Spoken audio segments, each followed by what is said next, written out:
Here at NewsNation, we're all for freedom of speech and assembly, the basic right to criticize one's government. Indeed, we exercise that right ourselves quite robustly on a daily basis. We're also not above criticizing the policies and conduct of the government of Israel, and we encourage others to do so if they feel so inclined.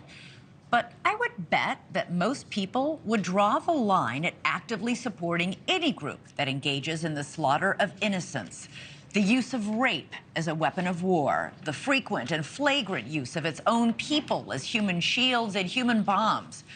Bottom line, no matter how legitimate your political or historical grievances might be, you're going to have a hard time convincing most people that intentionally slaughtering women and children and rejoicing in the act, no less, is anything but barbaric.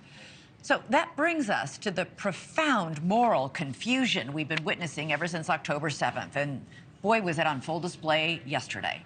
Pro-Palestinian protests across the country. We showed you the images. Hundreds of people swarmed streets and highways, coast to coast, closing off access to the Golden Gate Bridge, Chicago's O'Hare Airport, and roadways all across the nation.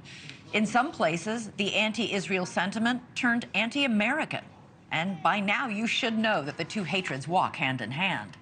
On the streets of Brooklyn, we saw American flags lit on fire.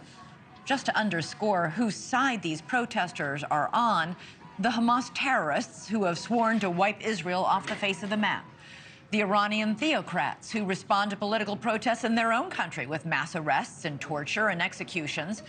And the hyper-woke American left that has abandoned any sense of restraint or principle beyond a simplistic binary division of the world into people they define as oppressors who deserve no mercy and the oppressed who can do no wrong. It is worth remembering, some of these folks in the Middle East cheered after the terror attacks that killed 3,000 Americans on 9/11. So who exactly is organizing and coordinating these mass protests in the U.S.? NewsNation's Brooke Shafer has been looking into that question and joins us live with a lot more. Brooke, what have you learned? Well, Elizabeth, those protests continued in a way today. President Biden at a campaign stop in Pennsylvania this afternoon, greeted by pro-Palestinian protesters who told him reportedly, quote, "We charge you with genocide." And it comes on the heels of those coast-to-coast protests you were talking about from here in Miami to California, demonstrations shutting down major cities nationwide, pro-Palestinian groups on the Brooklyn Bridge in New York, the Golden Gate Bridge in California, and at Chicago's O'Hare International Airport calling for a permanent ceasefire in Gaza. Now, we've learned those protests were part of a movement called A15, meant to be a coordinated strike on the economy. On a website for A15 Action, anonymous organizers write, quote, "There is a need to shift from symbolic actions to those that cause pain to the economy." Today, some are calling on the federal government to give attention to these kinds of demonstrations, including some past demonstrations where we have heard protesters chanting, "Death to America."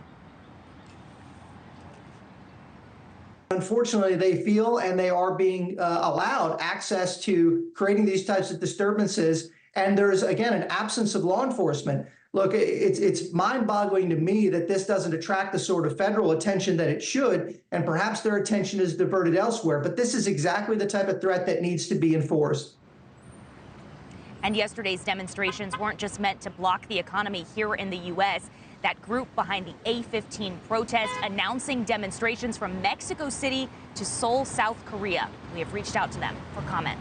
Elizabeth? All right, Brooke Shafer reporting live. Thank you so much. Thanks so much for watching. Go to joinnn.com to find NewsNation on your television provider. And don't forget to click the red subscribe button below to get more of NewsNation's fact-driven, unbiased coverage.